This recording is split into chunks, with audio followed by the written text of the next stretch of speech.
Okay. Councilor Bird, just getting a drink of water. I'd like to call our Environment and Sustainability Committee meeting to order here on Tuesday, July 28th. Before we go too far, I will ask if there's any declarations of conflict of interest. None. I don't think Greg would have any.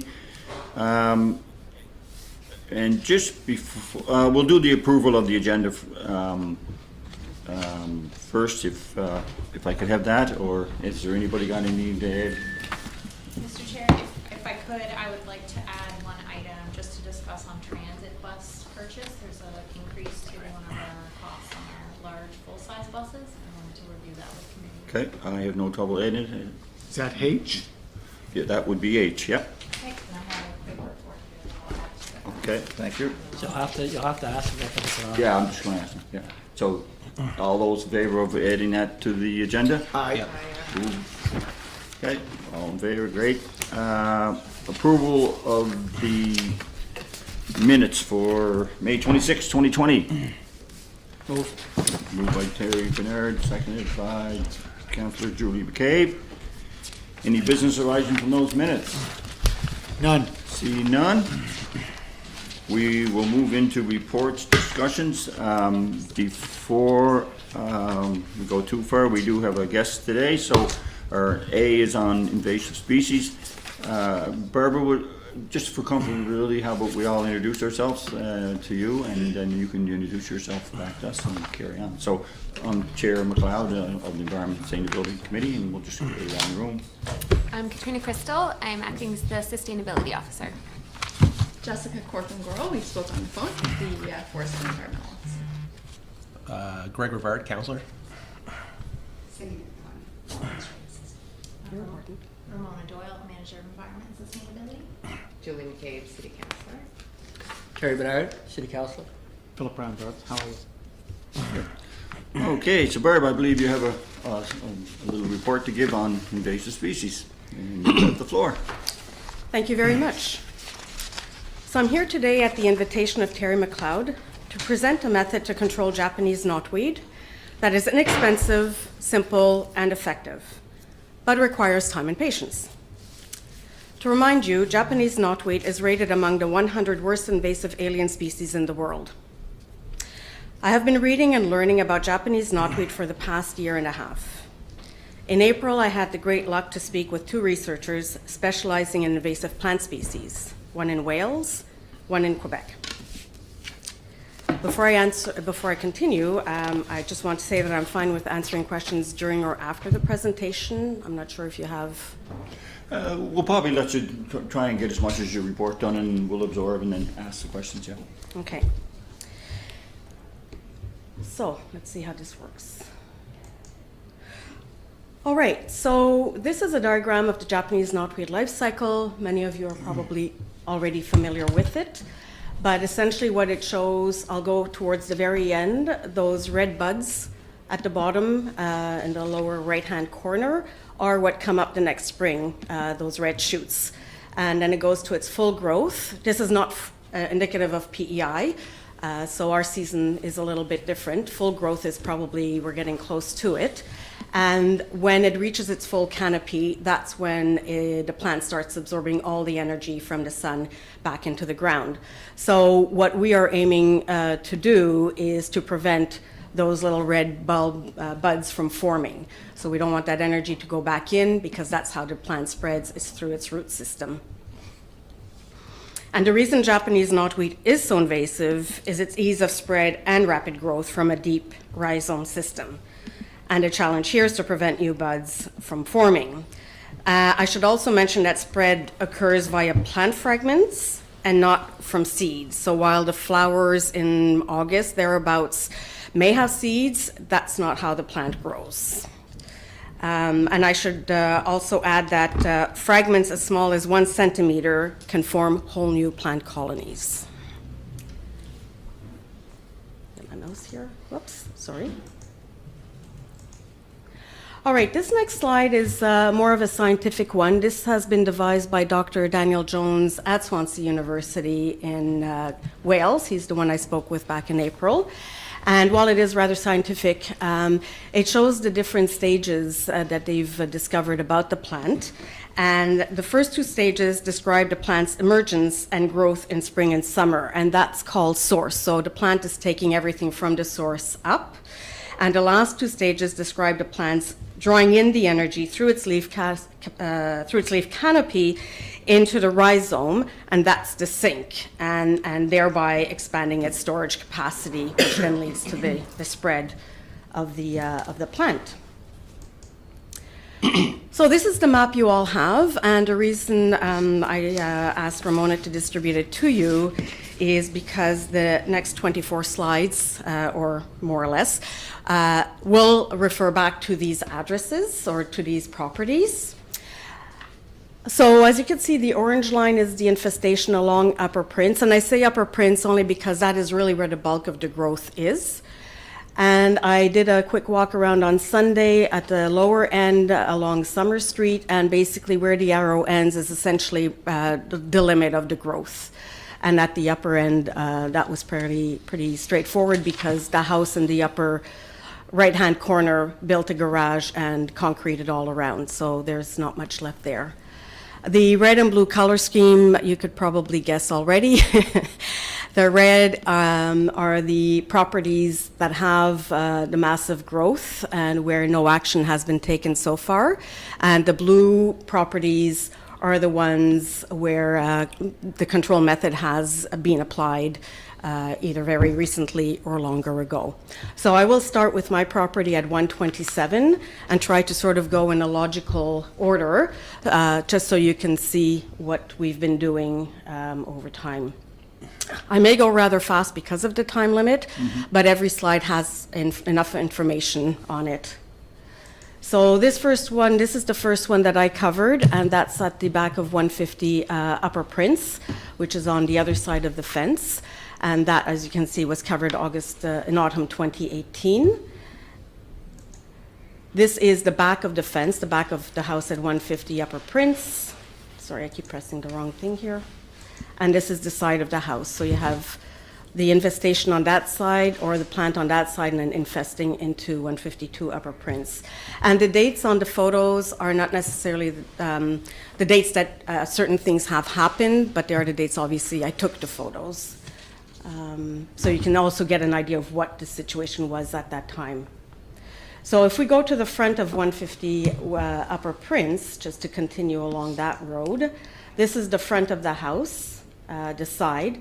So that's, I'm using my mouse here, so that's infesting the house next door, the house behind, which is a 5-plex actually. And, oh, there it is. Okay, sorry, my mouse is suddenly moved to this. Uh-oh, how do I get it back on the, I think you just keep going out of the corner of the, if you're thinking of that as your second monitor, right? So you just need to bring it back to your.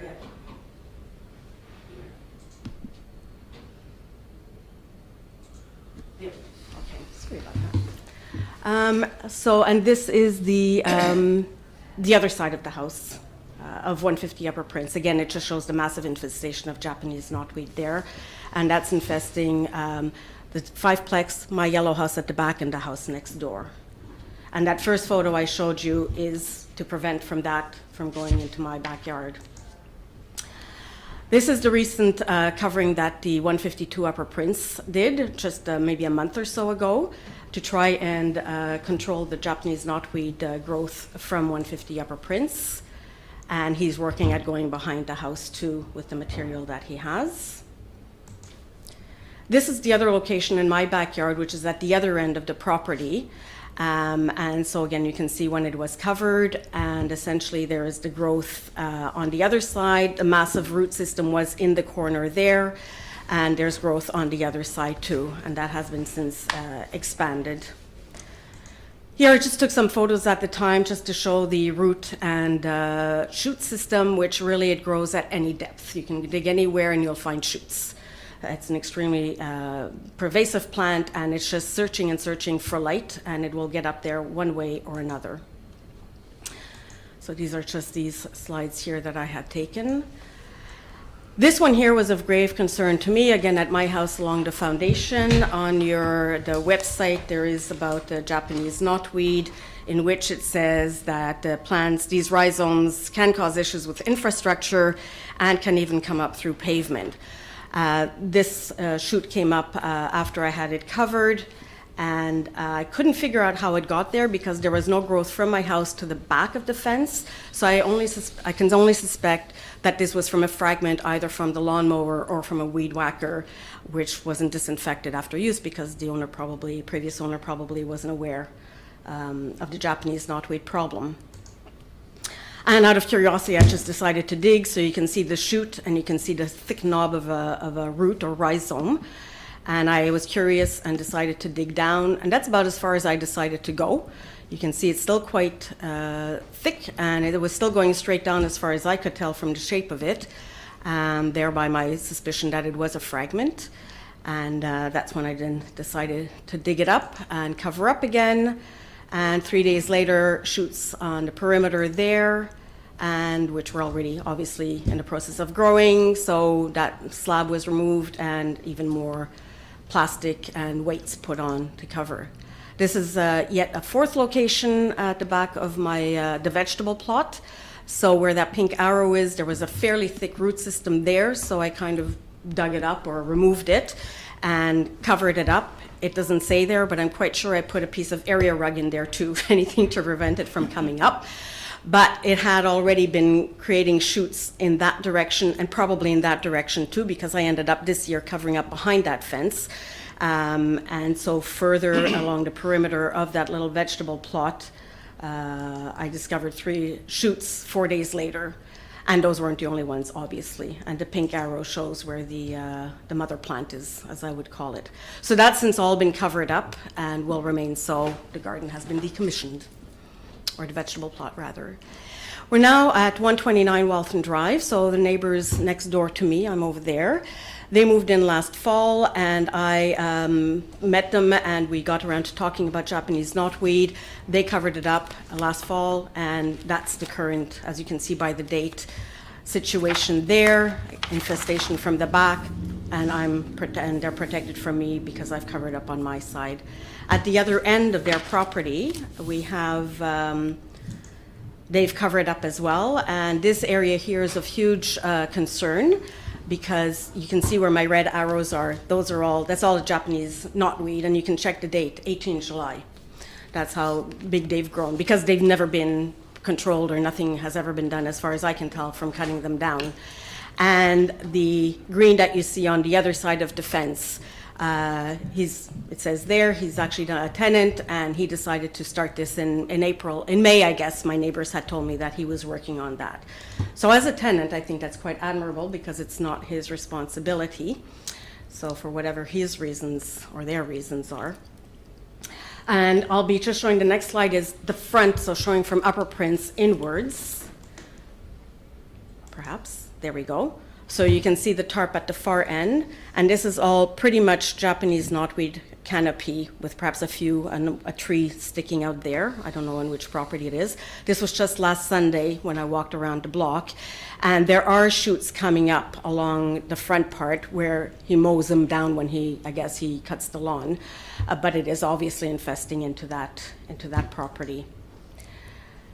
The next slide, just to go back to 129 Waltham Drive, shows around the house again at 129, the side that they've been covering, and where again they're quite concerned because those shoots just continue to spread wherever the plant can get light. It will just simply keep going. That's the view from their deck, so you can see again the huge canopies of Japanese knotweed, all the green essentially that's there at the same height. So then we'll move on to 133 Waltham Drive, which is a duplex. I did meet the owner. He was keen to take care of the Japanese knotweed, at least to start controlling it. But I think at that point in time, sometime in May, he resumed working, and I suspect that his time is not very available to take care of this problem, although we are willing to give him a hand if need be. And then the next slide is the backyard at 131, 133 Waltham Drive. So you can see, I mean, this is massive. It just goes all along there and all along into Upper Prince, or from Upper Prince to here. It is absolutely massive. And all the shoots growing onto the lawn, which now he just cuts. And here we go. I did it again. I'm almost done. Just a couple of slides left. So this is the system that I said the system, the method that I devised, I suppose, from my talks with Dr. Jones at Swansea University, and also Elizabeth Grunefeld at Université Laval in Quebec City, both specialists in researching invasive plant species. And I relied on the information primarily she gave me. Dr. Jones works more out in the field with the huge stands, but she works more at the community level, and I deduced that whatever can be done at a community level can easily be done at the residential level, because the concept is essentially the same. Which is basically you cut down your knotweed, you pack it up carefully, you cover it up ideally with black tarp, as some of you already know. Put weights on it, put as many layers of black tarp as you want, or plastic, cover it up. Some people will add soil to it, probably for extra weight. To buy soil, I find, is an unnecessary expense. Anything that's heavy will do. Weight it down at the corners, and then just monitor for new shoots, monitor for tears, monitor for wherever that plant is trying to get through. Because as you can see, if you can read it, but the note of the extent of the root system, which you have also on your information online, which is 7 meters horizontally and 3 meters deep. What I would like to highlight is the simplicity of this approach. In fact, the neighbor behind me at 152 Upper Prince, when we had a chat, he says he can't believe how easy it is, how simple it is. The first year is the most labor intensive, and then after that, it's just a question of monitoring. Crucial to its success, however, is ideally cooperation among property owners who have Japanese knotweed on their property.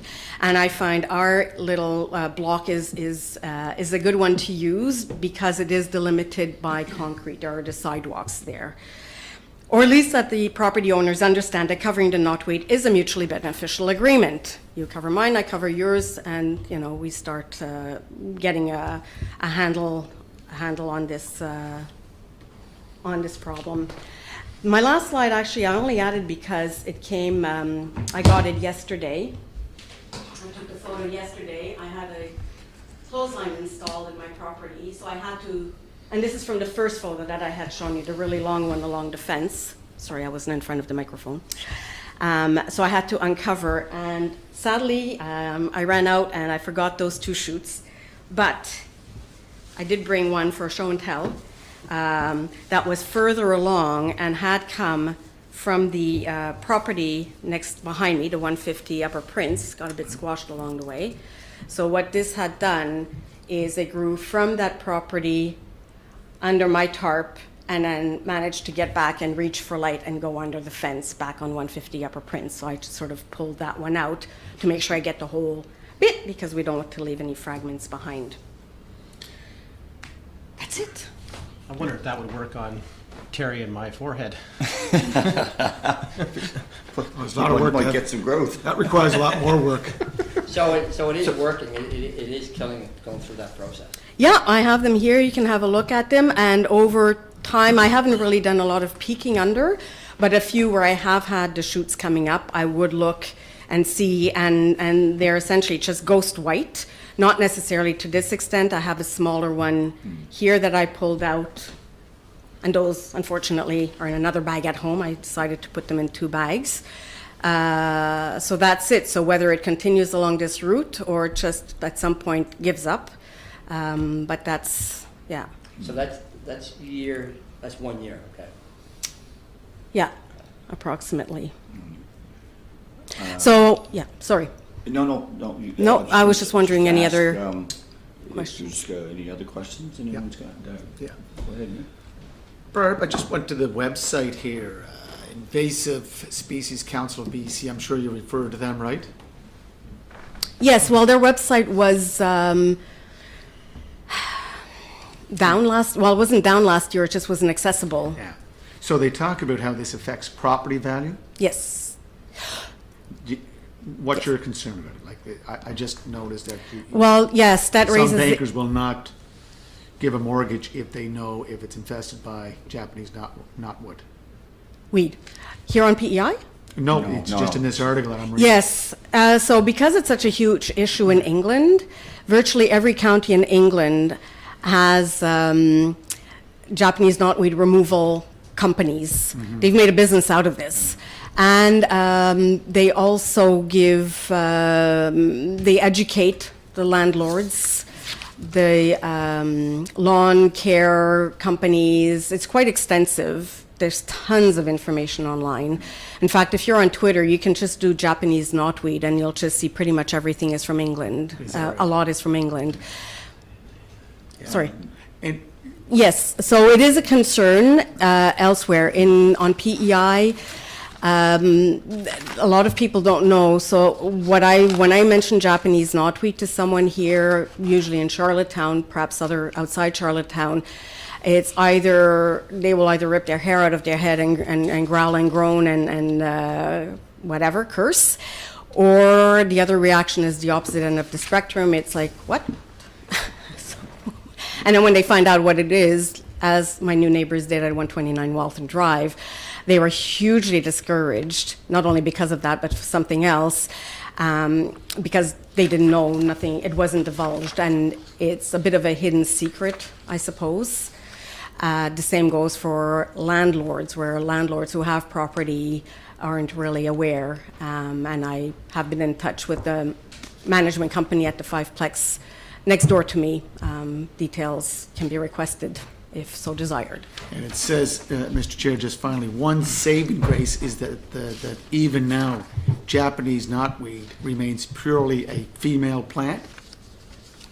That I'm not aware. There is no male version, so its spread is dictated purely by how far it can stretch its roots. That makes sense. That's So the good to nightmare, know. of course, is that one day there will be a male version. Well, everything is mutating now, right? Yeah. And the reason also it's so pervasive now, and that's what Beth or actually Rosemary Curley, or both of them had told me, is the warming temperatures. It's an Asian plant. It thrives in more tropical climates, and that's why we have such a boom, and I guess in the last 5 years that everybody's seeing it everywhere now. I know the city's had quite a vast experience with it over the years. I know Terry, as Chair of Public Works, can probably tell you. You know, we've done everything from try to cement it. You know, put cement down in the hole after we dug the soil out, and it still kind of comes back. We tried rubber membranes. We tried. It's Very nice. you know. Yeah. Well, again, outside residential areas, Dr. Jones has a system. I'll admit it does use glyphosate, Right. but in speaking with him and the chart that he has devised with the 29 or 30 methods they used over 10 years, it's a foliar spray in fall or when the canopy is at its largest. And it's a foliar spray of glyphosate at whatever the strength is. And essentially, it's done once because the foliage is what brings it all back down into the root Right. system. Normally, it's done, from what he told me, once. There may be perhaps a second application the following year. But out in the wild with the large stands, and he confesses to, there are the pros and cons of glyphosate. He knows it, but he says, there is nothing else. There is nothing else available. So you work with what you can to control as best you can. And the one application is, in the long run, the least environmentally damaging of all the methods that they did try. Okay. So I guess moving forward, Ramona, we'll take Barb's information, review it again. Also, probably talk to Public Works, Parks and Rec departments. And also, maybe there's with our invasive species information, maybe we could add some more to that. Or Jessica, maybe you might have something to add there. Now. Well, I was just curious, did you have a specific recommendation of us? that you Yes, can share? thank you for asking,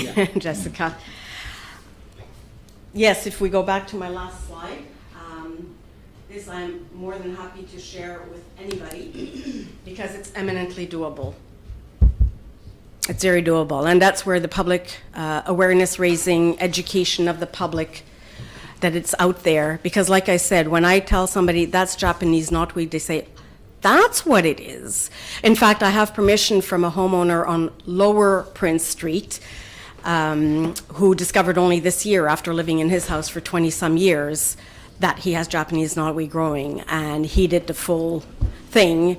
He cut it down, don't know what he dug up, bagged it carefully, put the black plastic, which we have a source here in Charlottetown that is free, and he put the soil on it, and he said so far so good, and it's next to his house, in fact, so he has a long backyard, but it's really close to his house, and so with the soil on there, he's just going to leave it for as long as necessary and monitor the perimeter. So is your recommendation for us to do more education to residential property owners on this technique? Yes. Good. Right, yeah, Because we are doing it at We our do parks that, and yeah. public spaces, correct? We're We already do doing? management on our own lands. Right. As far as residential property, we just advise on what we would recommend. We can't enforce No. people to do. But getting that information out, what Barb's information is vital to the community. And we can definitely add that to our website and people can. And actually social see platforms. Yeah, and we do Social have it on media. our Yeah. website already, and it's Yeah. already part of our Right. outreach that we do. So Yeah. we have lots of information about it. We have a standard letter that we issue to people if it comes up as an issue, saying we've identified this on your property. We advise you to remove it. We've worked with Maritime Electric on removing it from their property, so it's something that's been part of our kind of like toolkit, I guess, for a number of years now. And So- staff sit on the PI Invasive Species Council, so we Oh. work in partnership We do. with So them. Jessica, is the information we have on our website similar to this information to how to get rid of it? Well, it depends on the scale. So if it's a small, flat, sunny patch that's manageable by covering with a tarp, then we recommend that. But there are some sites where that's not really doable. It's either large, or it's on a slope, or it's not going to get the sun needed to kill the plant. Some municipalities do glyphosate, like she mentioned, because it is a really, really difficult plant to manage. Like she said, if you leave just the smallest little Oh, piece, you've wasted all that effort. Yeah. Tarping a large site is really difficult and not really doable. And there's sites where you just don't want to have a big piece of plastic on the ground for a really long time, right? So it depends on the situation.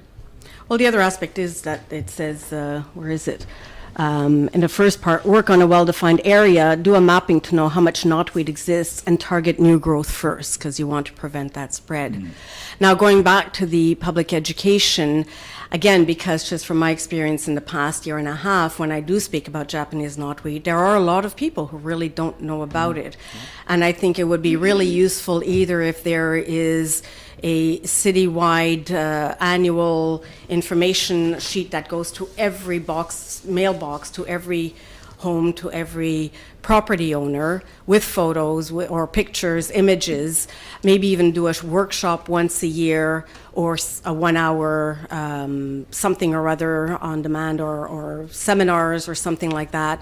But and even when people do know about it, in fact, I was going to bring it, but then I opted not to. There is one property on Upper Prince who actually boasts in his description of his garden about the Japanese knotwood canopy. So he's actually including it as part of his garden description. It's exactly that. The ones who do have it means that the ones who are trying to control it are never going to see the end of that, because the neighboring property is just not doing anything. So it's more really to get it out there, really a strong public awareness campaign.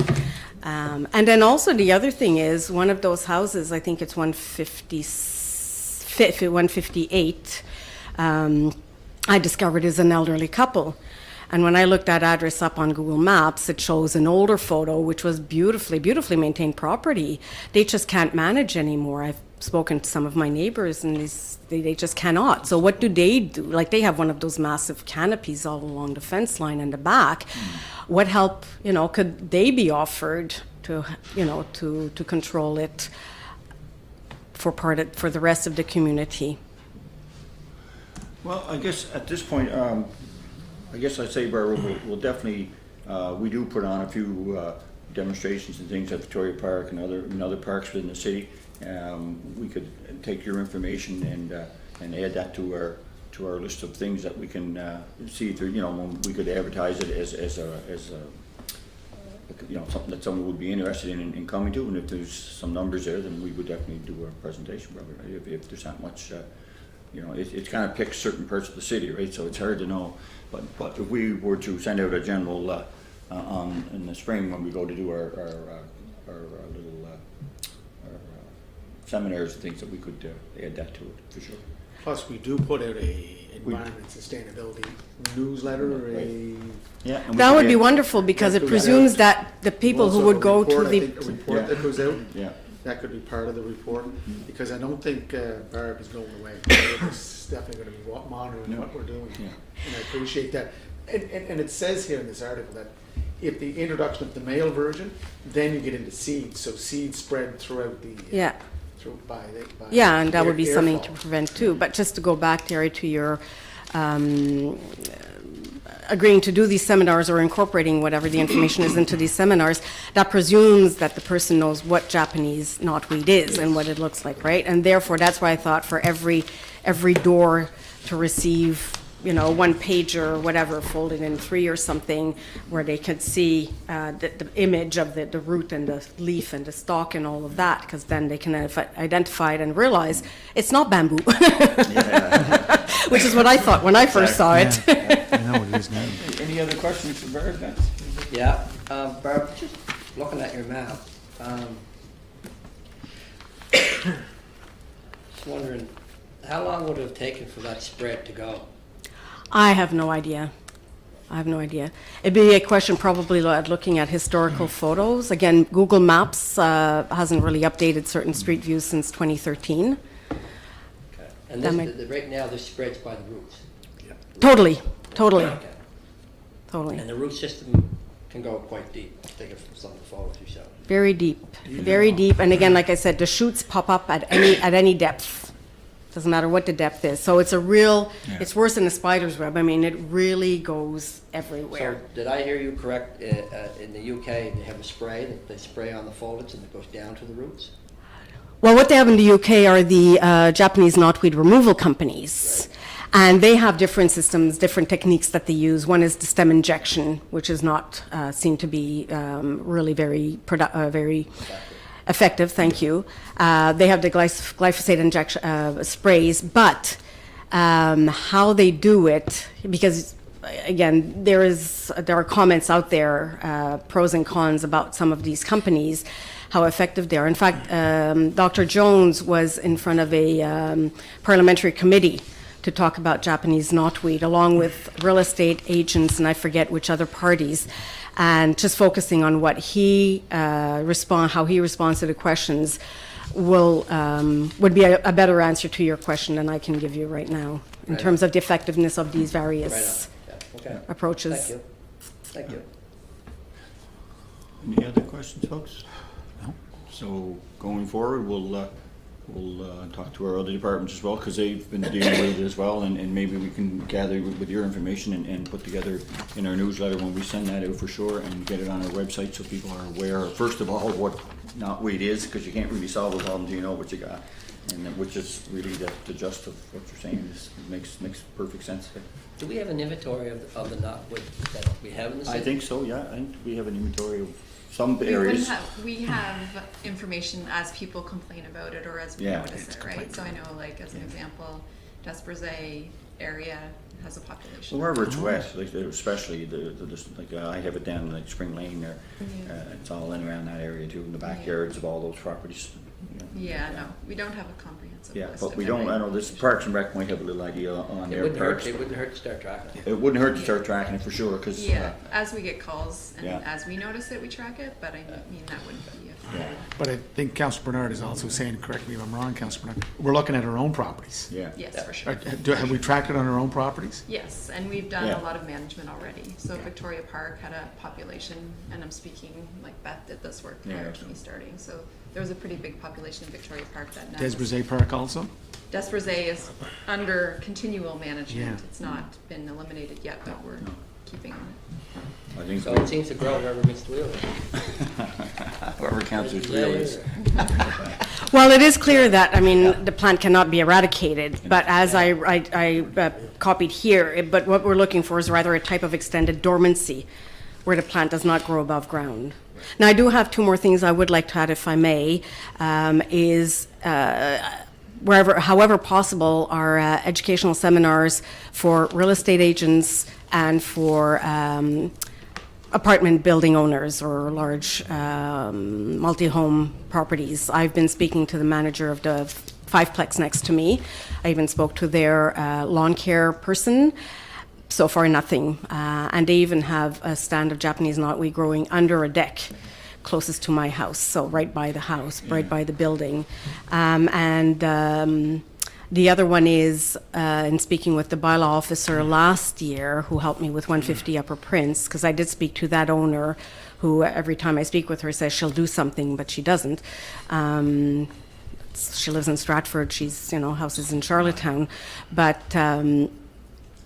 he says there's no resolution, so there's no enforcement that's possible when there's no resolution. And as you know, I think, I've also written to the province on two or three instances, requesting also at the provincial level, what I would like to see regarding, at the very least, a Japanese knotweed, never mind the other invasive plant species. So only because it does affect the properties to such a large extent. Ramona, is that something at our level, that when we have conversations with the province, that we could also bring up in the conversation, that because you're right, it's going to affect the real estate eventually down the road if we don't. Well, it already is. I mean, my neighbors next door at 129, when they found out about the Japanese knotweed and the goutweed in passing, she at least was hugely discouraged. At one point, she says, "I'm just thinking of selling." Yeah. Well, So that's there what is that's what the issue is in the UK. That's Yeah. what pushed it. So there's not a pesticide that could kill it. there is. There's nothing that can kill it. Wow. Nothing will kill it because of that There is? root system. Glyphosate will. Pardon me? Glyphosate is an effective pesticide for, Well, it's a herbicide, yeah. It's a herbicide. type of pesticide. but I know a For lot mines. of, like, some of the best luck we've had is we just dug it up and burned it. Like we had a yes, burn- well, I happened to read a little something this morning With that burning it, you have to make sure it's thoroughly burned, Yeah. because again, even that little bit of fragment. But I'd be happy to send you the paper that I've been working from, which is the latest. I don't know where it's published, and in fact, he has another document coming out, or that I'm going to ask him about. But this came out in October 2019 in something called Outlooks on Pest Management. It's pestoutlook.com, October 2019, and something on page 195. And that's where he talks about the system out in the wild. And this is, oh gosh, I'm not sure, but there's a whole page here of all the different types of treatments they did. And their results, and it's all scientific. I don't really understand it. Right on. If you could forward that to you, would be helpful. Sure. Yeah. Okay. And just so you're aware, so there is a provincial rep on the PEI Invasive Species Yeah. Council with the city. So there's been years of discussion between municipal Great. and provincial and other people on this topic already. Right. So I know Beth's had lots of conversations Yeah. with them. And Jessica, the herbicide that you mentioned was Glyphosate. It's Roundup. Yeah, it's Roundup. mentioned here in this article. Roundup. So Based. you'd have to get a permit To do it. to do Use it. But it's effective. Yeah, that's referenced here in the article. Maybe you could forward that contact. Well, it is effective. Yes, sorry, I won't deny that. It's just it's very environmentally damaging. Yeah. it's- That's the yeah. downside of it. Yeah. And the way he claims in this document and in previous documents is that the way they apply to glyphosate is the most environmentally friendly possible way of using the glyphosate. excluding, of course, waterways. So again, my focus is really at the residential level. That's really where my concern is. Any other questions for Barb, guys? You're gonna get a copy of this presentation? I think she's got You're gonna leave that Ramona. copy with us? I haven't sent it, but I certainly will be happy Yeah. to. Thank you. We Or certainly- did you copy it already? Have to be- Was it- Yeah, we did today. I think I copyrighted it on the first User's slide. Yeah, user rights. Rights. We'll have to Copyright get infringement. Yeah. user rights going on here, yeah. Well, thank you very much, Thank Barb, you. for coming in. Thank you very much. Taking the time. It is very, very educational and it is a concern and it's only going to get it to be a greater concern, right? So, thank you very much for being a great neighbor and city, you know. Well, thank you very much again for the invitation and allowing me Yeah. to present this. I really appreciate it. You certainly opened up our eyes, for sure. Thank you very much. I Thank could you. talk for days about Japanese yeah. knotweed, so. You're in the right room. Well, us politicians, you know, we like to Anytime. talk. And whoever wants to do a tour of the neighborhood, either guided or otherwise, you have the map, so feel free. Has Councillor We have Tweedle your seen phone any of number. this yet? Beg your pardon? Councillor Tweedle seen any of this yet? Yeah, well, he was the first one I approached Okay. last year. Okay. But whether he hasn't seen this presentation, I wasn't sure if he was going to be here today, Yeah. so, He was invited, but yeah. is he busy? Yeah, okay then.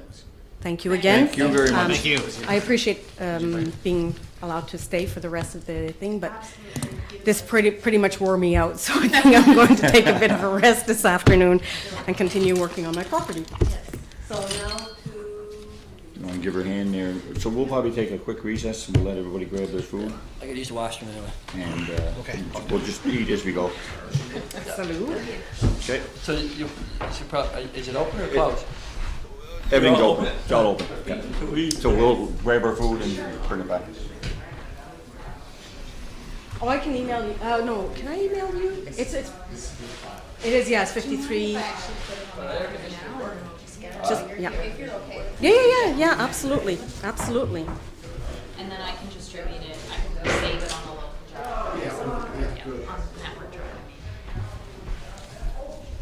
Yes, Barb, when you get an opportunity or some time.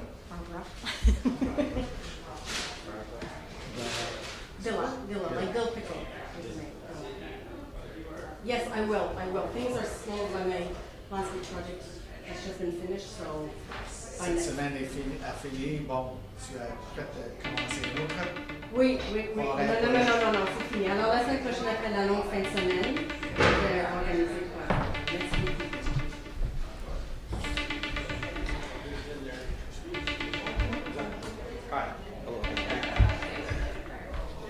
Au revoir. Finally, lunch.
We're back live, we're back off our little recess. We're still in the open, so next will be the tree protection bylaw. I believe, Jessica, that's Sure. your ballgame.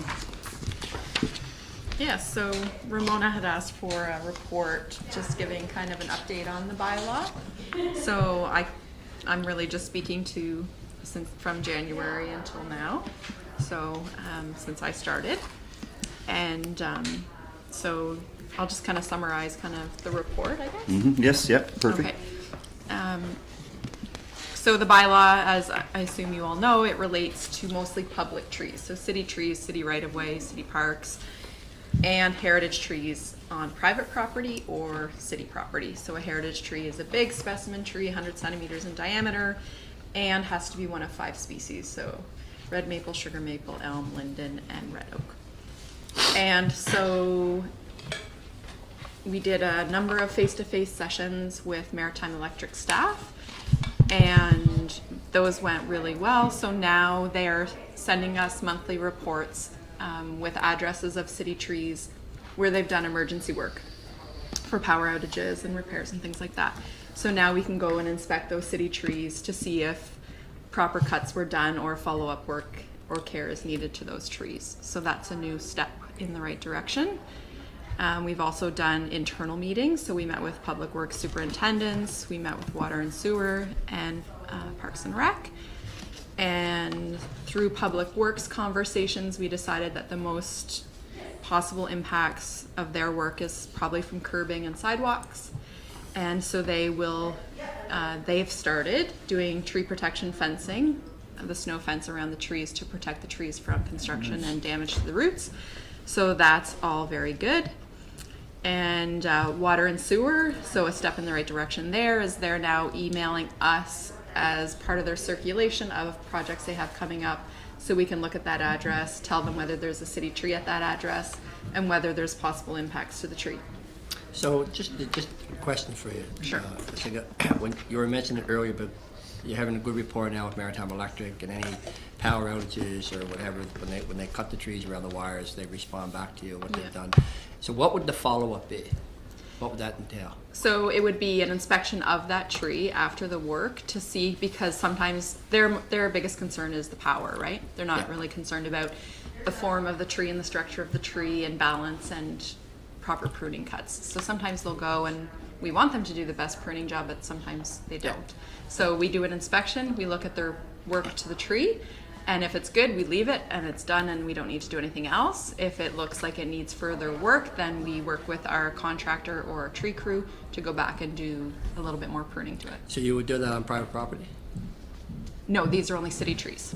But the bylaw now incorporates using private property. If it's a heritage tree only. Right, Yeah. that's what I'm So, asking. yeah, so if it were a heritage tree, we haven't run across a situation where Maritime Electric's pruned a heritage tree without us knowing. So far it's just been the street trees, the city trees, and the right-of-way. But what I'm wondering is, if it ends up being a heritage tree on a private property, Yeah. do we go in and prune it properly, or do we leave it? We generally do not do work to private trees unless it's an elm or an ash, and we need to manage it because it's diseased. So if Maritime Electric does work to a private tree, we wouldn't do further care of that tree. Right, which makes me wonder why we would include it in the bylaw. Well, I I don't think mean the to direct- bylaw I was don't mean to written direct this at separate you. from Maritime Electric's specific impacts, right? Like the bylaw was written as But a, I think the bylaw is written so, and I think Councilor Rivera, you had brought it up before, but if somebody wants to put a pool in, they need to get the permission from the city to, whether it's remove branches from the tree or take the tree down. The city would give the say whether they can or can't. Is that correct? the heritage trees are meant to be protected, so Yeah. similar to heritage houses. Similar, if you buy a property along a water course, you have to protect trees along 15 meters of the bank. So this is written so that our largest, most valuable trees in the city aren't quickly removed without thought into, is it hazardous? Is there a real need for it to come down? That kind of thing. Yeah, I think, yeah, it kind of states that to the owner of the tree, say next to the pool, is please work with us first, just don't cut the tree down we'd like an Yep. opportunity to give you other alternatives than cutting the tree down. Would that be Yeah, correct? for sure. Yeah, but usually Yeah, when but they're we're not talking saying about that you heritage can't cut that homes or tree down. heritage other things, there's taxable benefits to the city. Exactly. My only beef is, and I don't think it's totally a bad idea. No. I think you want to protect heritage trees. But I think there has to be some give and take where at the end of the day, when we say we have a right on your property, for what you can and can't do, but there's no benefit to the homeowner. Because as an example, when they come in, they do the trees, well, we'll prune up our own trees, but on private property we won't. But you need to get permission to give it cut You through. cut it down, yeah. So, but anyway, Yeah, so it's very common for municipalities to dictate what can and can't be done on private land when it comes to Yeah. tree canopy cover. Otherwise, you could, if, I'm not sure what percentage of the city is privately owned, but if we didn't dictate any of this, then we could lose our tree canopy overnight because we don't have any say in tree protection on private property, right? So protecting the oldest trees is like, I would say, the minimum we would want to do to protect the tree canopy, right? A lot of municipalities go further than that and require permits, and as part of the development, they would have to give an inventory of trees on their property and compensation for tree loss, and goes way deeper than that on private property. yeah. No, and I'm not looking to argue. I understand the concept of it. I just look at things like, you have properties where they have roots going into the water system or the sewer system. And it's on private property, so the homeowner is got to pay for that. If you happen to have a heritage tree that continually is driving roots through a sewer system, and you can't do anything about it, but the city doesn't offer any help, it doesn't seem fair to me that homeowner has to continually incur those costs because somebody here is saying, heritage tree, sorry, it ain't coming down. And it's Yeah, on and I private guess, property. Ramona's made a good point before because she lives in a heritage home, right? It's no different than a heritage home, right? So we have this designation, and people that buy those houses have certain requirements, but we don't pay for those windows to be of a certain standard, and we don't pay for, But good people that have care. heritage home do get tax benefits. But I think the really important part to remember is that there is a lot of give and take. Like even in the scenarios that we've encountered over this tree protection bylaw, as we've kind of been learning through the implementation, is that we have to work with people and see where can we find a compromise? Is there a way to move that pool 2 feet that would save a 150-year-old tree? If it was a scenario where their tree was growing into their water line and causing major issues in their homes, obviously we would have to take that into consideration. It's not a hard line. The other thing to consider is that there's not a whole lot of trees that we've identified that would meet the heritage requirements on private property. So we're not talking about like 1,000 homes in Charlottetown, we're talking about a much smaller number. So we really are evaluating those on a case-by-case basis. And our hope too with this report is to really give you a sense of, this is kind of like our first real year of doing this bylaw implementation and like managing it. And we are seeing some successes in the other departments. We kind of want to applaud the work of the other departments. Our crew that's been working on the sidewalks, they've been working with us to improve that. We've seen some good progress with Parks and Rec. So we just want to acknowledge that it's not an easy implementation, and that we really are seeing buy-in from other departments, and we're learning ourselves with our partnership with Maritime Electric that there's ways to manage trees and still get the job done. And as long as that continues in the future, I mean, usually with governments, I mean, if you have someone like Jessica or yourself that's working with a homeowner that's looking to work with them, but in the future you can get a bureaucrat who's, I ain't working with them. Tree ain't come down. Yes. And then you're going to court or whatever, and it's on their property. And that's what I don't want to see, but that's not written into our bylaw. Our bylaw No. just says you cannot do this. Yeah. So that's why I bring it up. I just think there's times that you can run into those situations. And Mr. Chair, just to follow up on that, it's not always older trees that are interrupting with our water and Right. sewage systems There's going into various trees, yeah. into houses, because just up around the corner from where I live on Pembroke Terrace, the roots from their maple tree, which is not a heritage tree, is interrupting the flow back and forth. But Jessica, just to Depends what follow, kind of maple tree. There's maples in there. Heritage tree. Depends what kind of maple it is. yeah, it's not over 100 years old, I know that. Not yet. 100 centimeters. And it could be Not a yet. Norway and maple. But I just want to follow up. I appreciate what the Councilor Bernard is saying. Just on the tree inventory. Jessica, where were you here? Where were you before coming down to PEI back? City of Mississauga. Mississauga. Did they have a tree policy or a tree bylaw? They've got two bylaws, Okay. so one that's for public trees and one that's for private trees. Okay, so just on the policies that they have Mississauga, we have the Royalty Oaks woodland out off their off the bypass. Now you've noticed they've cut into that wooded land. Did the provincial government consult, or did we work with them in any discussions? So, in short, Because our that's Napa, response- right? That's protected by Napa. Yeah, but it's not. They designated that section. They So- what? He designated that section. So because it's not city property, the only way we could get involved is if there was a heritage tree on the property. Which there So was. I'm not sure. We asked for an inventory of the trees that would be removed, and if there was a heritage tree, then we would work with them. But I haven't heard anything Okay, since then. and just to follow up, UPEI, the University of Prince Edward Island, is building the new road onto Enmond Crescent South. You've noticed how they did some clearing, tree clearing, and that does border onto the Hermitage Creek watershed, Okay. correct? Did UPEI consult with us? I've not been involved in that project. Is there any city land there? Well, Definitely. Hermitage They're Creek coming- is, they're coming into it's, city line. Yeah. But It the is- trees it that is- went down, no, Jessica, I can't say that's in city no, line. Okay. but it's a watershed area, so I thought we were concerned about anything that would affect our watershed. I think it's above the watershed area. Yeah, but it flows into it because they have to cut right down and they'll have to build up to get the grade right to the Enmond Crescent. So could we look into that? Yeah, And absolutely. in all fairness, Jessica, on the project on the bypass highway there, those trees, the designation, I'm not sure, at one time, it looked like as many as 5 trees may come down, then it was down to 2, then it was down to 1. And they may have, in talking to Encyclopedia, I think they were gonna go around them. So there may not have been any actual heritage trees taken down. Yeah. It may have been more brush than anything. But they did cut some trees down, correct? To cut back, to widen the road. They certainly took Yeah. the brush. Yeah. Yeah, I don't know how big the I'm trees not are. sure of any 100-year-old trees. And the last concern is that UPEI, University of Prince Edward Island, they're building the new residence, right? They promised that they would keep those maples that are running along University Avenue that are there because they've been there 25, 30 years plus. And the only trees I've seen them take down so far are the spruce trees that were in the field. That's it. Good. Yeah. Because those fields I hitchhiked when I would be walking out to UPEI back in 77. Oh, none of the 81, student I'd see union. it growing. No. Councilor Burke. Thank you.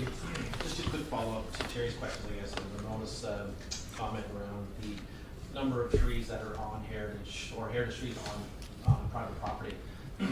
We have that number. Have we notified all the residents of those homes that they do have a heritage tree, and that's similar to that of a heritage home, or to be fair, everyone in the heritage home knows that they are in a heritage home. I'm just curious if the same is, if we've done the same with people that have these trees. Maybe not a bad idea to do that. I think you're right. I think it would be we don't have a full inventory of. No, and we heritage haven't trees. issued letters to those people. Yeah. We have Our a small number focus- that we're aware of, sort of thing, and Probably then, not the worst idea. yeah. To let them know what they can and can't do, that they do have a heritage tree, the importance of. Yeah, that's a good idea, yeah. Well, Yeah, in that the would- event- In the event they do something without checking with the city, because they have no idea Exactly. to check, they may take the tree down on their own, all of a sudden, they Yeah. potentially could be fined for doing something that they had no. clue Yeah, about. communication's a very wonderful thing, yeah. Yeah. Yeah. The good news is most of the tree companies that work in Charlottetown are aware of the bylaw, so a lot of times we'll get calls from the tree care companies that are being hired by the homeowners. Those big trees, 9 times out of 10, the homeowners not taking it But- down themselves. You're not going to get those calls from contractors that are clearing roads to connect with University Avenue or Malpeque Not the Road. roads, No. probably, no. No. But I think it's a good idea to inventory all our heritage trees on private Have an property. It would inventory, just yeah. involve us probably, like, whether that would be through a consultant or something like that, to do a full inventory of all city Just the properties. communication piece, that's why they understand what they're around it. Yeah. Any other questions, guys, on Jessica? Sounds good. It's a very good information piece, Thank you, Jessica. and thanks, Jessica, very much. Okay, I guess we are going to pesticide regulation and Katrina. Yes. So this report is stemming from a complaint that was received by the city about a month ago, early July, I believe it. And it started with you, not Julie? Yeah. So the complaint was from a resident in the Montgomery Heights subdivision, and it regarded the application of pesticides on agricultural land that was immediately adjacent to residential properties. And the concern was that there was the spraying of Roundup on these fields, which soybeans had been planted on, with no advance notice to the property owners. So the resident expressed a lot of concern over that. Her children were outside, and she also expressed that she was unaware that the land would be used for agricultural purposes prior to buying the house. So just for some background, Roundup is a commonly used pesticide or herbicide, and despite that, it's associated with numerous human and environmental health risks and is a probable carcinogen, and it's been banned in many places. So the city's jurisdiction regarding pesticide use is limited to our cosmetic pesticide bylaw, and it restricts the use of non-domestic pesticides. There is a list of allowable substances, and there is opportunities for exemptions to cosmetic pesticide applicators in scenarios like insect infestations and the presence of invasive species. Just as a small update, thus far this year, we've received 91 applications for exemptions, and all of them have related to chinch bugs, and they've all been approved. They've all met the requirements for exemption. So although the cosmetic pesticide bylaw does regulate the use of non-domestic pesticides in the city and applies to the majority of properties, it actually doesn't apply to agricultural land. Jurisdiction over agricultural land is retained by the province. So is any kind of regulation around the permissible conditions under which pesticides can be sprayed. So that includes wind speed, as well as what kind of signage and notification is required to people around the area. And they also retain the ability to dictate what kind of pesticides can be sprayed on that agricultural land. So we lose our jurisdiction there. And currently there is no restriction from the province around the use of glyphosate, which is the active ingredient in Roundup. And then as an additional note, the land that's adjacent to the Montgomery Heights subdivision was previously zoned for agriculture, but has since been sold for development. And according to our zoning and development bylaw, the land can still be used for agricultural purposes until such time that it is developed. So that's kind of where it's sitting right now. So go ahead, Councilor McKay. No, thank you, and thank you for following up on this, because it was one of my residents that brought this forward for sure. And, you know, it's something that I know we're gonna have further discussion with province on, because the agricultural designation of land, I appreciate that they have their own regulation. But once that land is sold, I think that the designation of agricultural purpose should be lost. End of story. I don't think that they, pardon? It's a provincial responsibility. It's a provincial responsibility, yes, but once land is sold in the city that has a designation for agricultural, is sold for development, I think the designation for agriculture should just be gone. It's now land that they're gonna use, and they're starting to develop and they're starting to build, which means there's houses that are going up. And that For we're me, spraying yeah. pesticides and Roundup around residential homes, which we know have long-term health effects. Well, I think there should be a discussion with the province as far as a buffer zone. You know, once those parts of that agricultural land becomes a residential or development, then, you know, there's got to be a communication piece between the province and the city, or whatever community it is.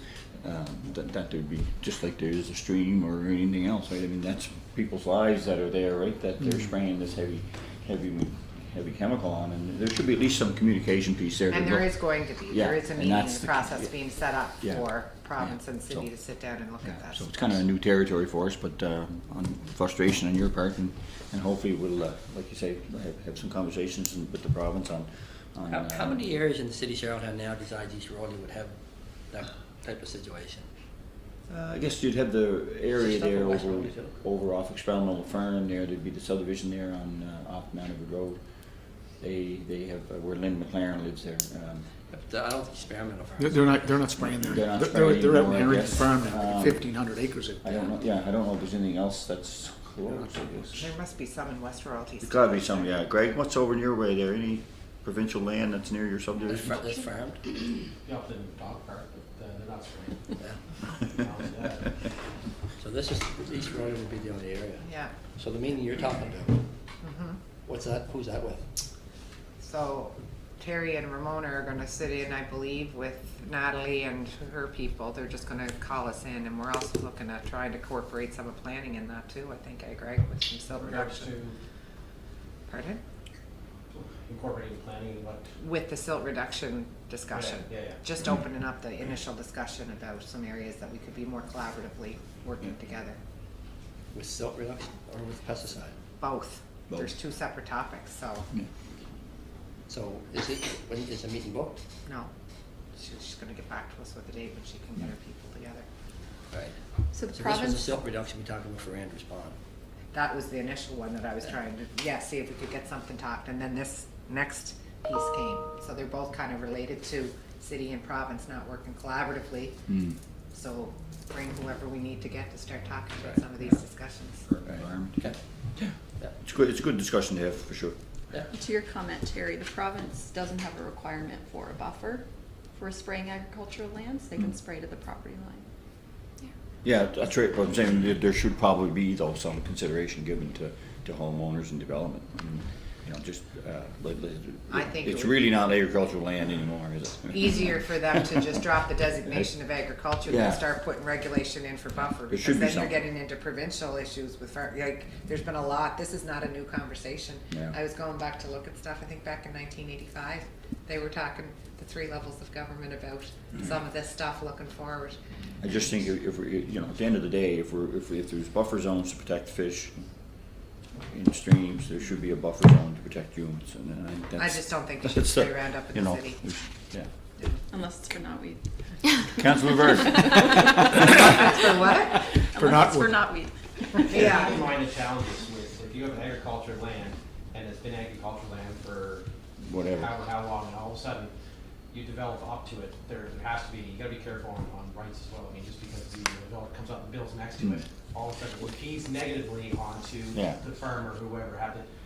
You gotta be a little bit careful too on. Yeah, right, and We push, that's all. But I think the land in this development is Yeah. all purchased, it's just not planning to be developed, from my understanding, for a little while. But once you purchase it, Yeah. that whole parcel of farmland Yeah. for development, Yeah. you don't get to have your, it's like, okay, so I'm not gonna develop for 10 years now, let me just lease that back. So I'm gonna still get to farm my crop, I just made my money here, But if it was a non-conforming use in the past, then they can continue operating it non-conforming. No different from the asphalt plant on Sherwood Road, is that that's set up under R2 zoning. They're allowed to operate as an asphalt plant, which is not allowed in R2, but because they have grandfathered in back in the amalgamation, they're allowed to use that. Yeah. Creeks Petroleum, same thing, they were operating as Creeks Petroleum in a residential lot. As soon as they closed the business, it had to resort right back to an R2. Nobody can come in and take over that business. It just was done. So same as the asphalt plant. It's not like these guys can shut down, and someone can just come in and take over the business. When non-construction's done using it, it goes back to R2. Yeah, Right? but- It goes into conformity. My point is that, again, this land may be non-conforming, but we can't change it until they cease to operate what they're doing and decide to do that ourselves. So but they did sell it. Yeah. then we can certainly look into, yeah. Once that land's sold, that's my point. I'm Or not, yeah. to a new person, you come in and buy it and it's gonna be developed, the designation for agriculture is gone.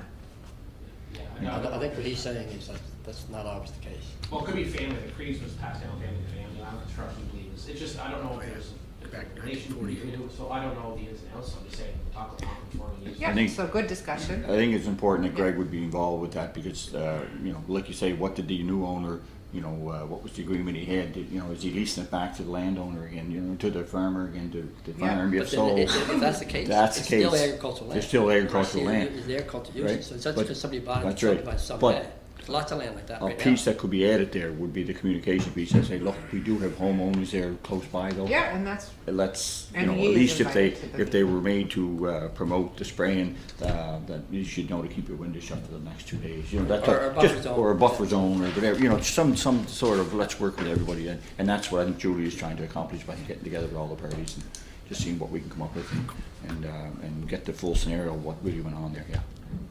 Katrina, just to clarify, you just said in your last sentence, according to the city's zoning and development bylaw, this land can be used for agricultural purposes until such time that it is developed.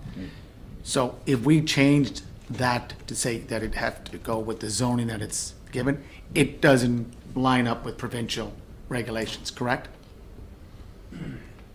Sorry, can you clarify? So it says this land can be used for agricultural under a current zoning development bylaw. Under our current bylaw. Yeah, it but if we states- wanted to change that to say that if it's bought as residential or commercial, it has to convert to that, we have to, again, I'm not very familiar with the provincial regulations, but that's what Councilor McCabe has indicated, correct? Well, that's what I'd like to see.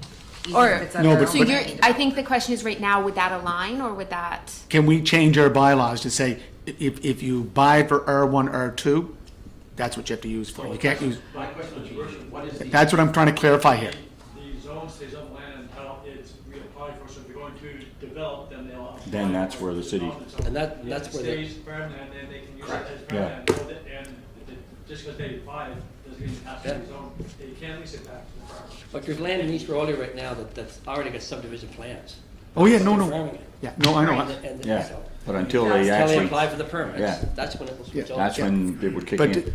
does it is there a conflict between provincial regulations and our bylaw that we cannot allow, No. we cannot put that in our bylaw? We have that authority, Your Worship. What? We don't have that. No, there's no conflict at this point, That's what I want to hear. Terry, right? Finish that. Yes. I know we keep talking about agricultural land, but keep in mind, I don't believe there's any zoning in Charlottetown right now for agriculture. So it is zoned something. I think it's maybe R2 or something. I forget what the zoning is in that area, being used as agriculture because it was non-conforming use grandfathered in. But the zoning's not agriculture, so as soon as they stop doing agriculture or use it for development, it'll go to wherever the zone is. on When the zoning development map, happens, Which that's I right. believe our map is either a R2 or R3 zone. So Jardine's Farm there on the corner of, It has to be in the city limits. yeah, It's gonna be- no, but it is. Jardine's Farm that's on the corner of McCrae and East Royley Road. We don't have an agriculture zoning. So it's R2, is it? It has to be something other than agriculture. We don't have an agriculture zone. But our overall plan just identifies all the future zoning as R1, Future R2, use. R3. But again, the agriculture zone through the province will still be on that land. Yeah. Agriculture use. But we don't identify it as agriculture. Yeah, we don't. It can be used as it because it's not conforming. Yeah, Yeah, I exactly. think it's going to be a conflict that's might be difficult to solve, but It's a good start, it's a good communication piece to have, yeah, for sure, and you see if we can get to the bottom of it, yeah. thank you. Any other questions for Jessica there? If not, great report, Katrina. good conversation. Yes. Thanks for keeping us alive. Moving on to D, Slow Streets Pilot Project, Ramona. Okay, so this is a recommendation that comes on behalf of the Mayor's Active Transportation Task Force. They were discussing Halifax, the city of Halifax has put in, since COVID, has put in a new initiative that they call Slow Streets. And it's essentially, they've identified streets in Halifax that they could use to promote more active transportation as the primary use and focus on only having local traffic in that area. So I've outlined here in the report sort of what is included in a slow street definition. It's essentially signage at either end of the street that says it's for local traffic. The intent here is we're encouraging people to be walking or biking, and then if kids are playing in that area, then that's a good use of the street space. It's not a permanent change to the street, and it's different from traffic calming or other types of changes to traffic control on streets. So they liked the idea of this project as a way to try on a smaller, more or less sort of commitment level to make some changes to streets in Charlottetown that could be considered a slow street. And it corresponds with people from Gay Avenue, which have come forward saying that they would like their street to be considered. Not sure if you know Gay Avenue, but it goes from Waltham to Olabar. It's fairly short. So you can see some pictures in there of what it would entail. It would essentially have a pine cone, not a pine cone, a traffic cone with a local traffic safety, local traffic only, and then they have their slow streets. This is walk or wheeled sort of as the focus area, that it should be only local traffic, and that it should be considered as part of the city's transportation network. So they've made the recommendation that we try this for the remainder of the summer and into the fall on Gay Avenue. It's basically this signage and then focusing on the traffic as local traffic only. Public Works could do a traffic count pre and post to see if there's any changes to the amount of road traffic on the street, and that we would come back sort of with the results of that trial and see, did this decrease traffic in this area, car traffic, and did it increase active transportation in this area? And then we would consider whether we would like to include slow streets initiatives on a larger scale in the future. I guess I'll open up the floor in a second, but I do have a question. So, what about buses? Like, what about if it's a street that has, come fall, is a bus considered to be part of the community traffic? I don't know. I know for Gay Avenue, for instance, we don't have any transit buses that would travel down there. I would have to check with the school buses side. I'm not sure of that.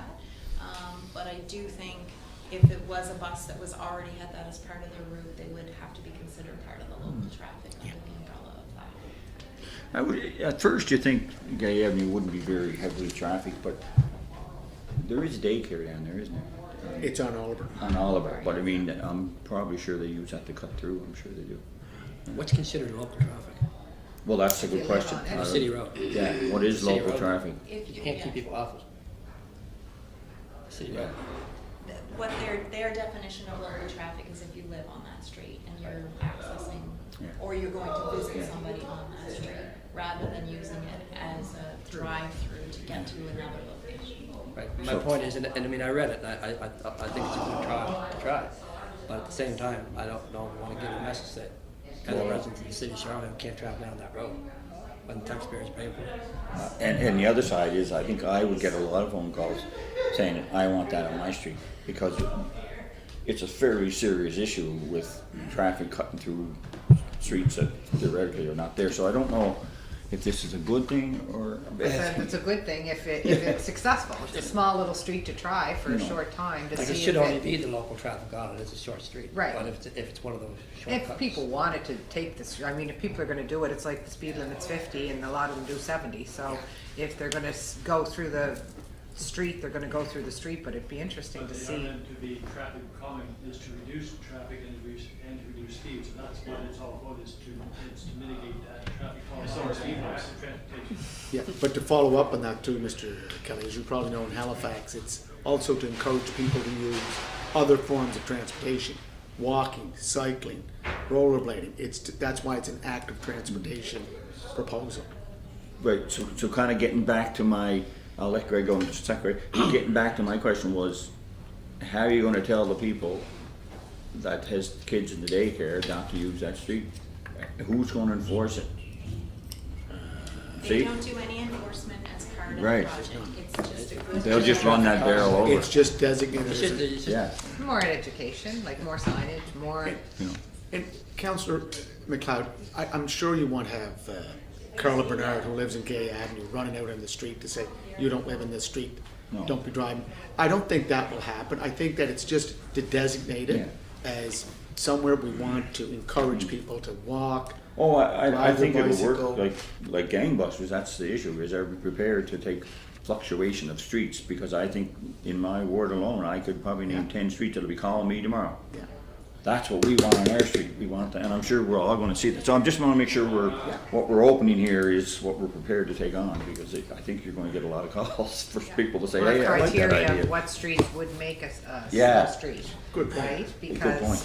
Yeah. it wouldn't be Kent Street where across from Joe Gibbs Park where they want people to slow down. Yeah. It would be a street that would be short, like this much in distance Yeah. or whatever, just to have. So many factors have to come into play as to how you determine whether that is a. But anyway, I don't know it's. if Councilor Rivard wants to say something. Okay, I go ahead, haven't Greg. done, but- I'm learning that putting your hand up is nothing. No, but I was finishing my conversation. Okay, she's, now- he's the chair. You now have the floor, sir. We're listening. I kind of forget what I was gonna say. Well, then, couldn't be very important. Write it down. I don't think it's, I That's don't 'cause you have to think wait it's so long. necessarily a bad idea. I think the concerns already raised are good concerns. And Councilor McLeod is right. I will get a lot of phone calls as soon as people catch on to this, because they're gonna think these are similar to that of speed bumps. I mean, we talk about having policy for speed bumps, and speed bumps are everywhere right now, and people are calling, including myself sometimes, put speed bumps where policy sometimes doesn't allow. So that's gonna be a challenge. These I can see at the start of dead end streets, where you can, even though it is local, I mean, it is a city street, the people that should be accessing that mostly should be residents on a dead end street. It shouldn't be. But again, it's just very difficult to say no to somebody going down the street if they choose to go. Or But if it's a dead end street, then why would you be going down? You know, well, I could be toured. Nosy. I could be toured down to see if. But you should be able to do that anyway. Pesticides or not. But you should be able to do that. You should be able to do that anyway. You nosy. I monitor my ward, so I'll have a special sticker in my windows that I do anyway. So, staying on the, Mr. Chair. so you have a question? I got my hand up. Go ahead. Doesn't matter. Neighbor of mine, Dave Smith, they lived in Halifax, and they lived in a area that had these slow streets, and they weren't, as Ramona was saying, they weren't on a Kent Street or maybe Councilor McCabe, they weren't on a very high traffic street, but the neighborhood, it brought the neighborhood together, and yes, local traffic, but traffic from outside drove down, and sometimes people that did not belong in that neighborhood realized, uh-oh, I'm not supposed to, but they weren't rejected or kicked off the street or told to, don't come back down here. I think it's just an education component that we'll have to, if we go with it, that we'll have to really push through our social media platforms. But remember what Deputy Chief Brad McConnell said when he met with us. We talked about speeding in neighborhoods. Remember, or maybe it was the chief, that we have to start working with transportation, public works, to introduce more traffic calming methods or mechanisms. This is a traffic calming mechanism, I think. And I would assume whatever it is it's made, it would go to public works. This is like a gated community. Guess what happened, yeah. So, what's that, Greg? It's like a gated community, except for using violence. I don't mind the idea. It's just that I know we're going to be asked as soon as a resident in my ward sees it. I agree with Terry. They're absolutely going to be the phone. Oh, yeah. Why I I got- gotta go? Well, then your response will be, hopefully it works well on Gay Avenue, and we'll be able to expand this But project in I the don't near think future. I don't think it's meant to go in certain areas. So I mean, if that was the case, I'd have one on Beach Grove Road, I'd have one on Main Point, I'd have one everywhere, right? And then it's just we have to have a really good communication plan here on how this is going to Yeah. be handled. Because I have a feeling if it's And I not- think that's the concern that public works will probably have. They can have that discussion. How much work goes into this to declare what street is and what wouldn't be?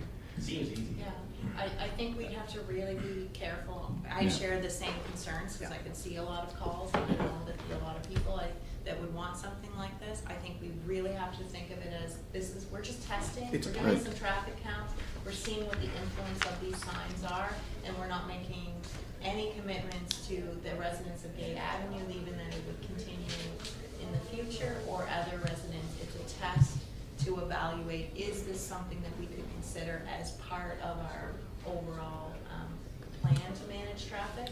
And then I think we would have to, before next season, to really sit down and say, this is a criteria, if we did like it and we thought it was good, That's this right. is a very strict criteria on what is and isn't eligible to be a slow street, so that we had that all figured out before any of those requests. It does sound to me like, from what I read, it's more of shortcut streets. People are taking a Yes. shortcut and they roar down Exactly. that particular street. So I hear what Councilman Murray is saying. I think you're probably talking in the context of slowing traffic down, and everybody wants to slow traffic down. But I don't know how many of these shortcut streets that there would be There's through town. tons. Palmer's Lane is a shortcut street. No, I got a No, no. pile. Harley Street's a shortcut street. Anything that basically has a straightaway through into two arteries of the city would be considered shortcuts. I mean, even the people on Trainer Avenue and Gates complain that they're saying that's a throughway from Malpeque to Malpeque. How do you define going through a shortcut? Is because everyone I talk to says, made one Beach Road shortcut from the bypass over Dover Road. It's a big stretch, but it's still short. And see, I mean, for me, the way out from being in Ward 2 is like, for example, you wouldn't even think of it, but like Donwood Drive, Laurie Drive, these are little side streets, right, that connect to, but people come off the roundabouts on Riverside Drive and they'll find them little streets. Yeah, And they're- no, and- Laurie Drive's not the same size as, same length as Gay Avenue. Laurie Drive is a long road, that's, Laurie- Laurie Drive. Yeah, but these people will want that slow mechanism put into their neighborhood is what I'm saying. Yeah, but, So- Mr. Chair, all we're trying to say is that we're trying to promote active transportation. Leave the car home, or leave the truck home, or whatever. Just get on your bike, walk, and so forth. The other Why issue, would you take that street then? because that street is a street between two main throughways, Waltham Drive and Oliver. They're quiet compared to my Right? streets, but yeah. And Gay Avenue is one of those short streets that, this is a good test for it, because it's a, I just don't know who's gonna be biking on it. it's not about, Between two Yeah, cross to streets. me, it's not, yeah. it's not about great biking street. or To just, me, or Gay Avenue walking, would not be the it's right street. promoting all those different active transportation, But it leads options. to nowhere. Like, the street doesn't lead to anywhere. Why would you take it? well, do you want to put it on another street? Is that what you're Well, asking? that's what I'm saying. I wanna make sure that if we're gonna do a test, that we put it on a street that's really gonna be a test street, is I guess my question. I just don't know if Gay Avenue is a, To get proper results. like, it's, I don't, like, how busy of a street is it? Why, That's the thing, we don't know any of this information. Yeah. And this is what we'll find out in I the- think the because it's a test pretty- would tell us what's our baseline even for recycling, because we can take those numbers with our myovision cameras, and what's the post numbers, because I know, I do live in this neighborhood, disclaimer, but I do know a lot of people will use that street to access the trails that start in Oliver Park that connect you to the Confederation Trail, and that a lot of people will use Upper Prince Street and Waltham as a biking route rather than using University Avenue. But that's also anecdotal. So, I mean, I think taking those counts would give us some information. And I agree, I think we could do a survey of all streets and really select one perfect one. But, I mean, I think here we have residents that are ready and able and on board and are willing to participate in the test. And they're willing to be part of the test, correct. That's why it was chosen. And again, it's a lot of data, it's gonna be a lot of data so, okay. gathered while we monitor what's the Okay, potential. so Public Works, who's paying for the traffic study? Because we don't give it out free anymore, right? Like, even to the outside, like we charge now for a traffic study, right? Well, Even public- one that we've done in the past, right? So, Well, it would go to Public Works Committee, but I did speak to the manager about it, and he suggested that one of his students would coordinate the traffic counts on the street, both pre and post, and that they would compile the data from that using the myovision cameras that the city owns. So the cost, my understanding of cost would be his timed for the project, and then any signage that we would put in place. so that would come out of the task force's budget that they have, okay? I'm still sure to get one of those cameras hooked up in one of my subdivisions. I like the idea of Yeah, trying can't seem to it. get I that. don't know if we have to put a recommendation to put it forward to go to Public Yeah. Works as the next step. Is that what we would do, or what's the? That's, I'm Well, I- guessing that it would need to go to Public Works. yes, it and will. Yeah. Police I- maybe even too. I would just want to be clear that, because from what I'm hearing here, I'm not sure if Gay is the right street or not the right street. I don't know, because there's no real data yet. I wonder, I think it's a trial worth doing, but just not sure we have the right street picked. I think you do it, but do you have the right, if this street is already quiet, you're not going to get the data, you're not going to get accurate data. And to be honest with you, I didn't know the street was there. It's I a think very, I know where it's you a got it pretty from. quiet street compared to something, they probably have some traffic on it that shouldn't be on it. I Yeah. will say Yeah, that, yeah. but there's not a street in Charlottetown that won't say that. but it also connects to that child, Right. the child Yeah, care but center. you're not that's- gonna pick your child up on a bicycle.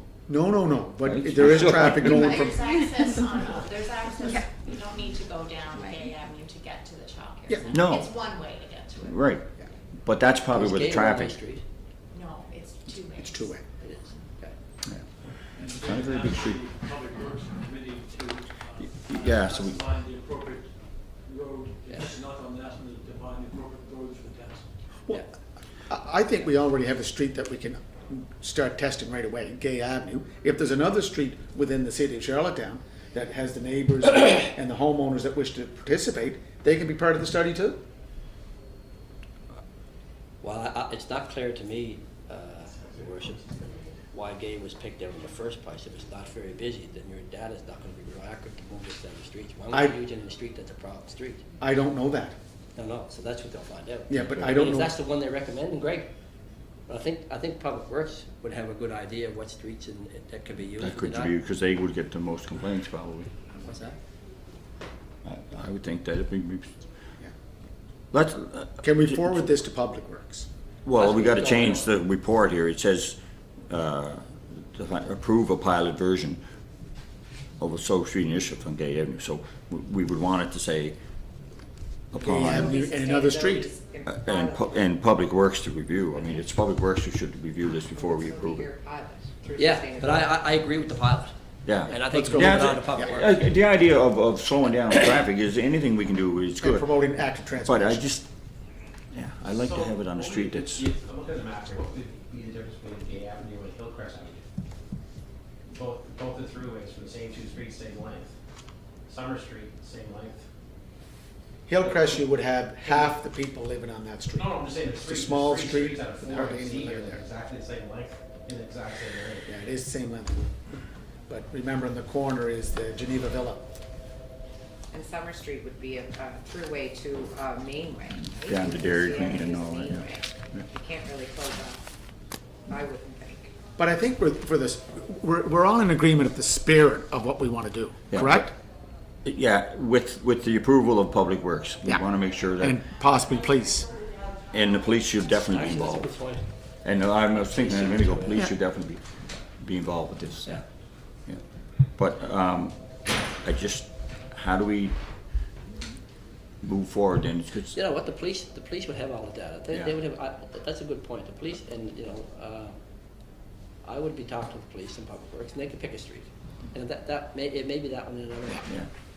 Okay, So So do we like need the a motion to forward it on? cross-sectional we need a committees, motion to move it I'll to, I'll move it. and what are you moving, Terry, exactly?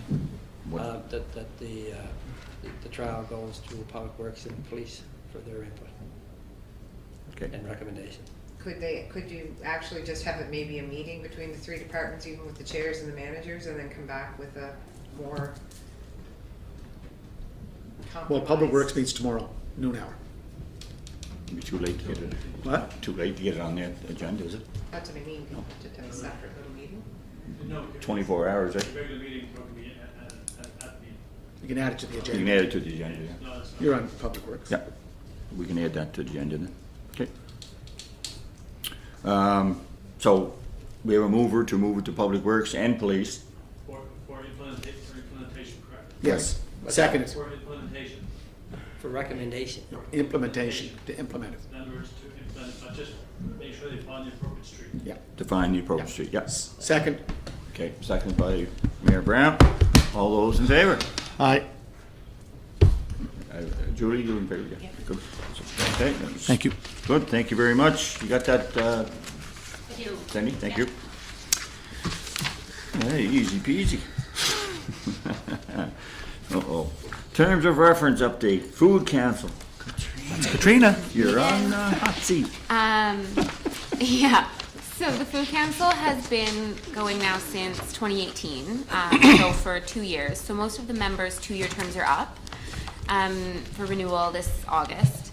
So we took this as an opportunity to take a look at and revise the existing terms of reference. So there are 3 different changes that are proposed, and the main goal of them is to bring the terms of reference for the Food Council more in line with the terms of reference for the other advisory boards that the city has. So the first of those changes would be to change the size of the committee. Currently, it's sitting quite a bit larger than the other councils, so it's, within the terms of reference, it dictates 10 to 14 members. None of the other advisory boards have more than 8. And the thought is that this just might kind of increase the decision-making power of the council. So the recommendation is to decrease the size to 6 to 8 members from 10 to 14. And that's something that was discussed within the council and that the members were in agreement on. The second amendment is coming from city staff, and we're recommending that there is a change to the attendance and funding sections of the terms of reference. So you should all have these in front of you. Sorry, I should mention that. And that change would be to implement a $100 per month stipend for each member of the council. This is the case for other city advisory boards of that size. It was discussed in the past for the Food Council, and the reason that it wasn't implemented was because of the size. It was so large that it just wasn't really deemed financially feasible. But with the reduction of the council size, the recommendation would be to implement that stipend. And then the third edit that is proposed is the addition of a clause that overtly states that any projects that require city funds need to be approved by this standing committee, as well as any external funding applications. And that's also in line with the other advisory boards and would just ensure that the decision-making protocols are quite clear as to how those decisions are defined. Okay. Questions? Go ahead, Craig. This would have to be vetted through,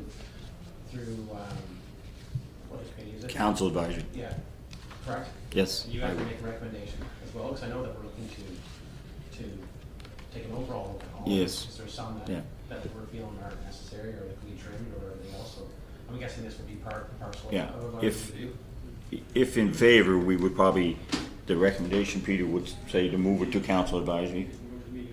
Right, and we have a meeting on Thursday. I would move to move it to. Right, so the recommendation will be that the Environment and Sustainability Committee review and approve to edit it, the council's under reference upon approval of council for CAC. Exactly. Okay. Second is, So, Okay, just a moved by second. Julie McCabe, seconded by Mayor Brown. yeah. Motion's on the floor. Question, Terry? Yeah.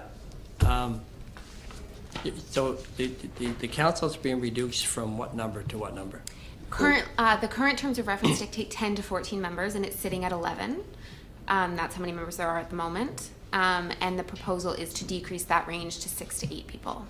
So out of the 11, what's the turnout been like for the food council meetings? Not great. Not great. Yeah, I had 7 members last week, so 7 of 11.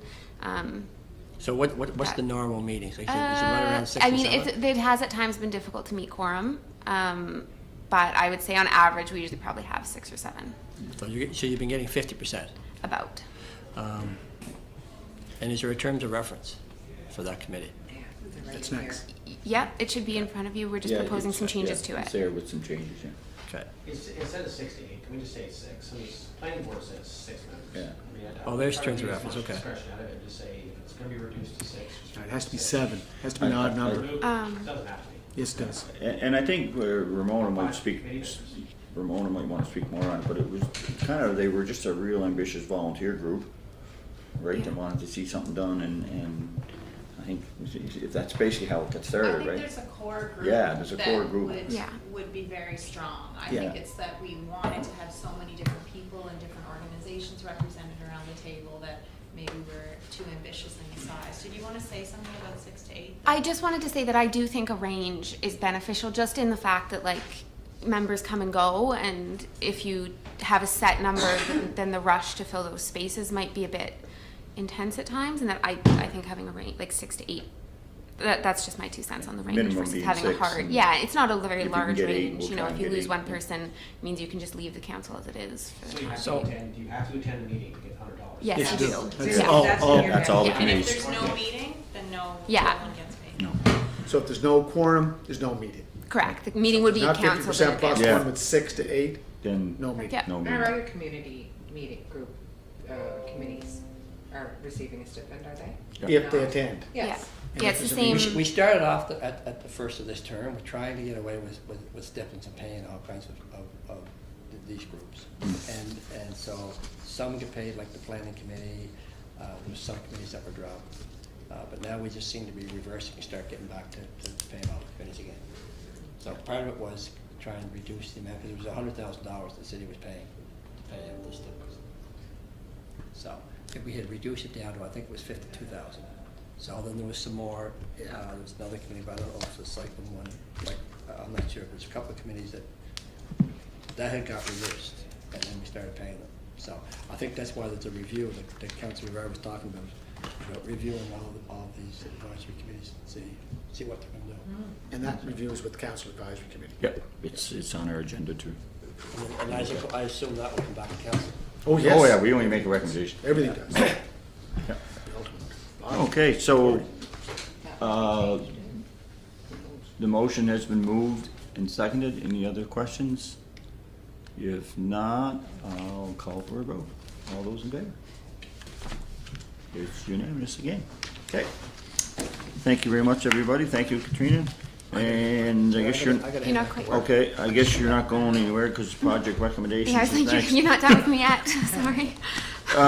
But just to interrupt, just 1 second, Terry, before you do go, does Terry need to be involved with the transit? Can we inform I him? I definitely need the quorum for this one, just so that we can get it passed, because it has to go to council. I agree, and that's where you're looking for the extra funds, but it doesn't really So- affect our budget, right? That's for the Yes. buses, for the additions to the buses? Yes. I'm fine with it. Just hang on a second. And it would go, an email will go to finance tomorrow prior to going. I already got that. Yeah. I already got You it. already have the communication piece anyway. It came out this morning. That's why I was wondering. Okay, That's about okay, see you So later. do you Can want I to, just say one clarification? Yeah, point just, on that? sorry, Katrina, we're So- gonna, Oh, no, it's fine. So it's very straightforward in terms of we're just increasing the PO to cover a couple extra costs, but we're within our budget. Yeah. One of the things that happened though is the ISIP budget and the amount that was put in the city capital budget are not the same number. So our city contribution is not changing, it's just The finance. 871, that was in the, What's that? it was the 871. That is our contribution and that's not changing, Right. but the amount that we have in the budget has to cover ISIP contributions, Cornwall, Stratford, and the city's contributions. So the amount that shows on our line item is actually $4.8 million Right. that needs to be in the capital budget, but our contribution is just an actual fraction of that. Yeah. But I did talk to finance and they said that the amount that's put in that line item on the capital budget will not cover everybody's costs, and so we need to make an increase to the capital budget. I just wanna make it clear though, it's not our contribution that's going up, it's the line item that's showing in the capital budget needs to go up. Which will be offset by the feds. Which will be across offset Cornwall and Somerset. By the So, and reimbursed Stratford. from all the. So we're still funders. not increasing our budget. No. No. But we have to show the total expenditure, Yes, because yeah. we're the ones that front the money for them, then they pay towards that program. So I thought I read that it was 4.8 and it was coming up as 3.8. 4.2 or something. It's coming up as 4.2 million in our 4.2, capital okay. budget, and it should be 4.8.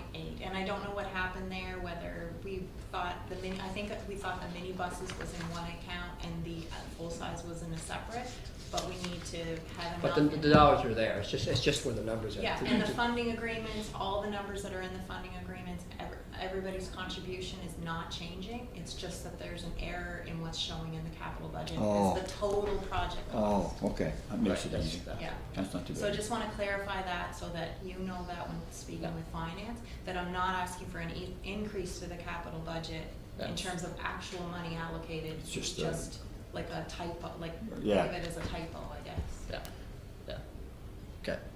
But it shouldn't change finances. No, it budget, doesn't. No, No, okay. So we're still well within do we budget need to on that. vote on And anything you here? hit that in the document. So we don't need to really vote in anything, no. Just that you approve that it's going to council I'll and move if we're that. forward That's to to the recommend finance. to council for approval. Yeah, I'll move that. The additions. Moved by Julie, seconded by Councilor Bernard. Sure. Anyways, now here again. All those in favor? Sorry, So- Katrina. Oh, no, it's okay. So it's 3 votes, I guess he's considered 4, I guess I don't, if he's It not don't here. matter, you get, it's the only recommendation Yeah. to go to. Great. Anyway, Yeah. the mayor was absent. Okay, thank you very much, Terry, for sticking around. Thank Yep. you very much, Thank Ramona, you. and thank you very much, Katrina, for interrupting your report. No problem. So project recommendations for food council. Yes. See you, So, Terry. so the Food Council, Bye, as Terry. you guys may know, have been working on the creation of a food asset map for Charlottetown for about the last year. Its purpose is to identify the existing food strengths and resources within the community and use that as a resource for residents as well as a way to identify any gaps that may exist within the food system. So they've collected a lot of really great data, but it has yet to be formed into something that's user-friendly and available to the public. So prior to the beginning of the COVID-19 pandemic, they were doing a series of what they called community conversations, and they were geared at validating the data that's been collected and potentially adding to it from those community sources, things that the Food Council may not be aware of. And they just nicely got those started when the pandemic hit. So they've been on hold indefinitely. And then they also did a community food questionnaire, which was done through the city's website and on social media, to get a sense of the state of Charlottetown's food environment. So for that entire project, a budget of $5,000 was already approved in December of 2019. However, as I said, the community conversations have been put on hold, and as they're sort of a public thing, they've asked that they be allowed to use the remaining budget, which is a total of $3,100, to sort of refocus the project into a way that might make more sense in light of what's going on. So what they would like to do is, instead of starting by validating the data that they already have, they would instead like to develop the actual asset map tool that could be used by the community. So something that's interactive and visual, because the data that they have is already great, and if we build this tool, then it can only be added to. That wouldn't be a problem. And it would also be a great way to sort of guide the conversations that will be happening around it in terms of that validation process, because right now it's a little bit intangible in terms of, it's a spreadsheet of a lot of data. So they're asking to be allowed to use that money towards that. And then any remaining budget that's left, they would like to use to market and advertise a relaunch of that community food questionnaire, because it's a pretty interesting opportunity. That questionnaire went out right before the pandemic hit, and then, we're now at this point where we're within that pandemic, and relaunching it might give a really interesting view of how a crisis like that impacts the food environment within Charlottetown. But they'd like to do, a bit of promotion around that to try and increase the number of responses. And then just as a note, once that's all done, they would like to continue those community conversations, and there's discussions around how those could be done potentially in an online format, given everything with COVID. I think it's, Great, like some more, yeah. yeah. One question I would have, has there been any communication with the province on this? Because they're in the same boat, right? They've created a food asset of some sort, of different players in the food industry to come out of this with COVID, saying, what damage was done, how do we go about planning? That's, I know. Yeah. The reason I know that, I just found that out today. I was talking to the culinary there, my boss, and he's been named to it, so he was asked to be on it. So there's something there. Just it wouldn't hurt to associate with it. It might save some money. And Absolutely, yeah. And so know. I'm not too sure what they're up I to, don't but know, Megan Adams, who works for Yeah, it might the be province, worth- is the lead of this on the Food Council. It So might she be might worth be a the good link conversation there, for and she sure. may know Yeah. what's going on too. Yeah. To my knowledge, they aren't creating a tool such as this, but it's not impossible. It's definitely something to look into. So we need to. We really don't. Do we need to approve that? I guess we do, don't we? I mean, the money's already. the budget was already approved by Yeah. this committee, we just didn't wanna bring that. I think to it's the just a committee friendly thing to modification. bring it to our committee before, in case we had an issue, but I don't think anybody has issues. Modifications to everything in the world right now, so I don't more think of an there's, awareness. Yes. so I don't think there's any issues, so I guess the food council can be just told, continue on, right? Wonderful. Right. Okay, cool. Thank you, Katrina. Who's doing the update on this?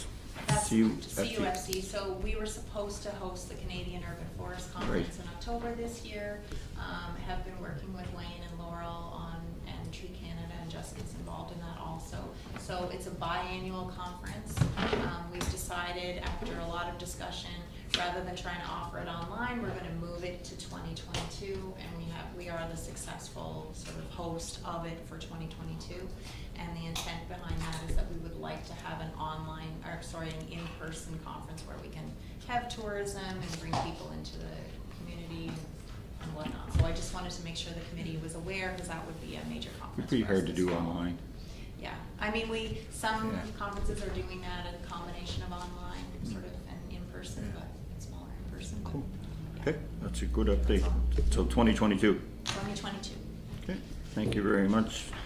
And the added item, transit purchase, we kind of already talked Did about. approve that, yeah. So we approved that. So introduction to new business. Greg, you want to talk about it? No? Good.